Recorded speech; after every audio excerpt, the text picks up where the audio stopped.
Hey guys and gals, Never here from Drake Wing Gaming, 70 Mounts worth of the Gaming Dragon. Today I'm coming back at you with a Let's Play episode of 1DateDanger, Stoney's Path.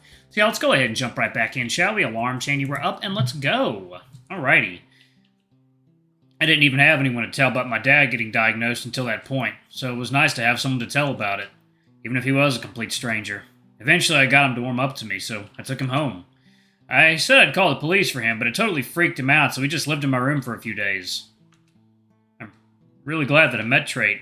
I don't know where I would be without him. Probably dead. I hate saying stuff like that, because, Trait went through so much worse. But it's true. Stoney slumps forward in size. It seems like talking about this has worn him out emotionally.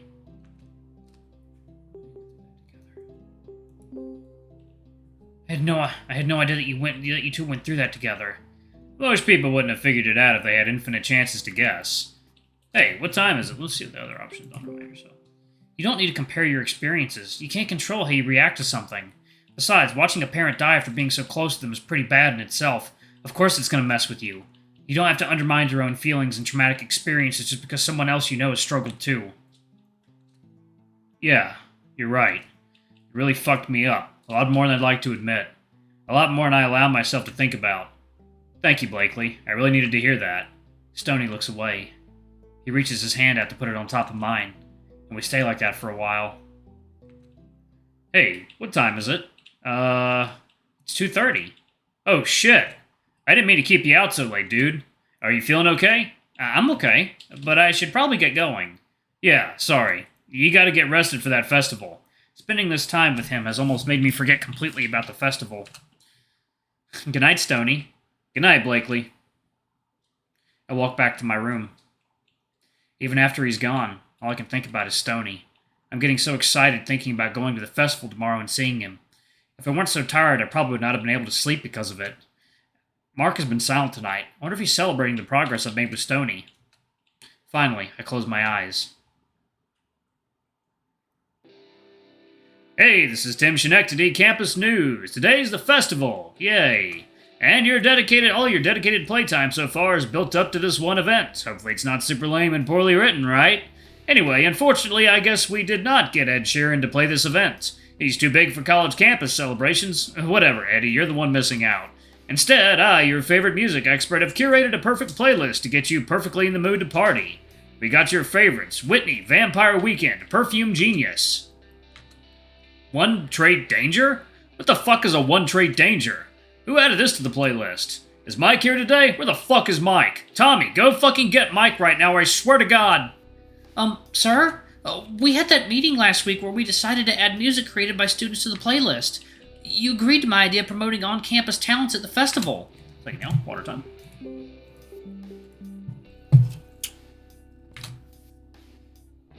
We were even listening to you. Were you even listening to me when I pitched it? What? Yeah, I was listening. How come I've never heard of this 1DateDanger? Sir, no disrespect, but we've interviewed them on the show. Twice. I've written a bunch of articles about them for the website. Articles that I'm actually really proud of. I thought you read my writing. What? Okay, now you're just fucking with me. Whatever. This is why I have a secret route and you don't, kid. Sir, the developer actually cut your route to make room for my secret route. This has been Tim Schenectady with Campus News. Thank you. Blakely! Aren't you excited? You better get excited. Sure, I'm excited. Get exciteder! Not too excited, please.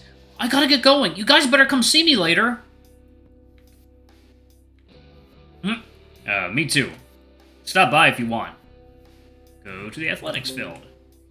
I'll go check in with the athletes. Stoney and Cossette? Is it Cossette? Cossette. I'll call him Cossette. Stand on either sides of the tug-of-war rope, staring each other down with a fiery anger. You nervous? Usually, Cossette has a quick-witted response locked and loaded for him. This time, despite his usual impression, he actually looks scared. Kick his ass, Stoney! The audience seems very enthusiastic about this showdown. A whistle blows and the contest begins. The rope strains and creaks as Stoney and Cossette pull with all their might. Stoney's muscles bulge out of his arms slightly and his face twists with determination. Though Cossette seems to have an advantage with an extra set of arms, the contest barely lasts a few seconds. Stoney gives one powerful pull, yanking the rope straight from Cosset's hands, making him stumble back onto his ass. Ha! Good game, easy, Cosset. Bro, fuck you and your jock bullshit. My ping was high. He's gotta be hacking. Watch the replay. This message has been removed due to auto-moderation settings. Wow, what an exhilarating match! I couldn't have done it without your support. Well, I probably could have. Wasn't really trying that hard. Hey, Trey, you wanna go against me next? Oh, Blakely, let's play cornhole. Pussy. Go to the art build. I'll go check in with the art club. Okay, the prompt is a snail that can do some real sick tricks. Interesting. Okay, on your mark, get set, draw. Trey watches as everyone draws something. Time! Stoney, show me what you got. Aw. This may be my best piece yet. That's not really saying much, though. What about you, Tommy? My god, Trade is talking to me. Are you gonna show me your drawing? Ooh, Sorry, yes. Oh, that's really good. I was thinking more like magic tricks. Whew, very nice and creative.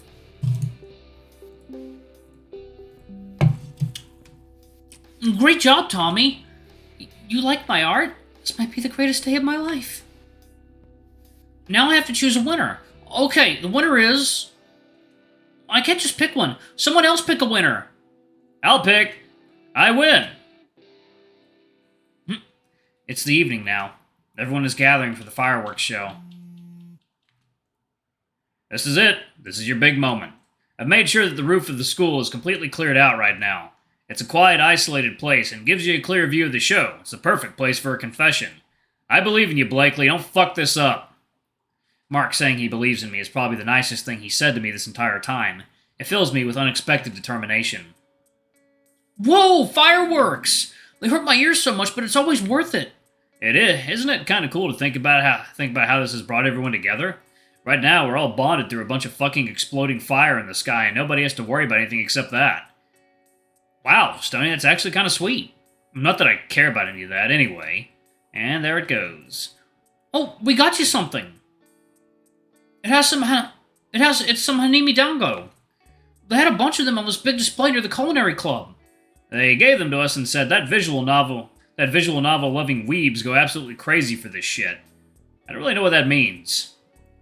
This is really nice.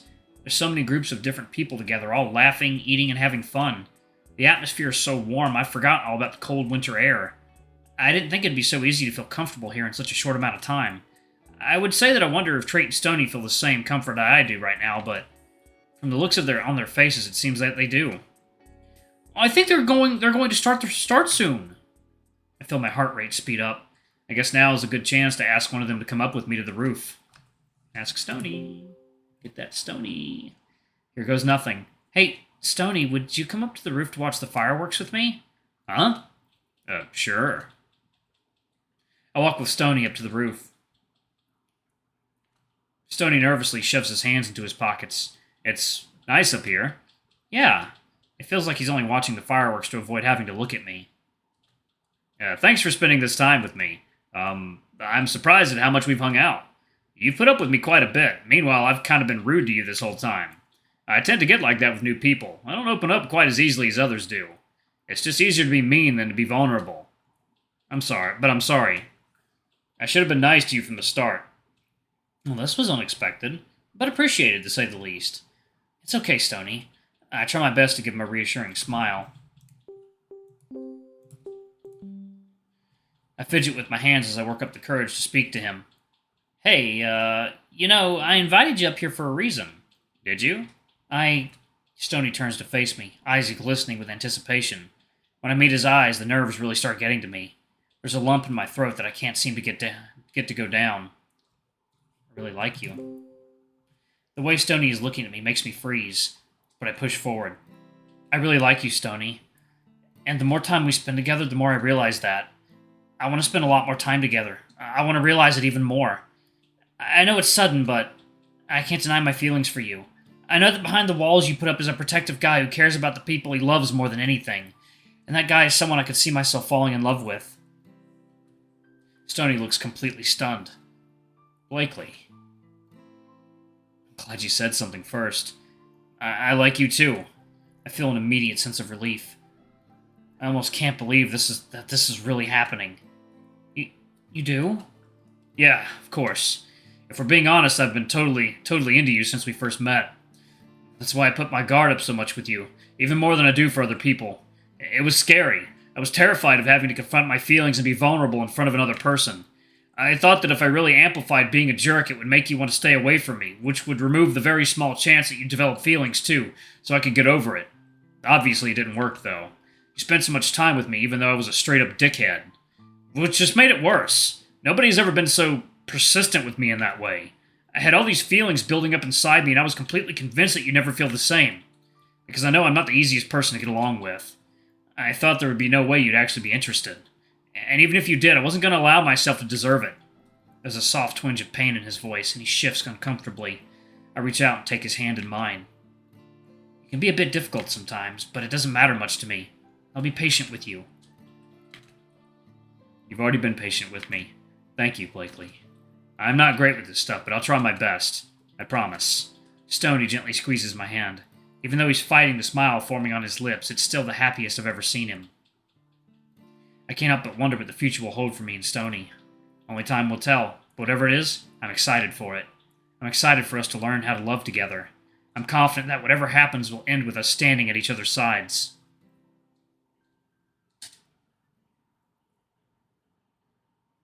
Alright, y'all, and that has been the end of Stoney's Path. Hell yeah. Is there actually a, stop progressing to the main game. Bonus stories. Okay. Maybe there is something. Okay. I'm gonna explore this a little bit, y'all, to see if there actually is a, side path for Tommy. Anyway, thank y'all so much for watching. Don't forget to like, comment, subscribe, ring that notification bell. Thank y'all to all of our lovely patrons for all you do for the channel. We greatly appreciate your support. Anyway, I love you all, and I'll see y'all in the next video. Bye-bye!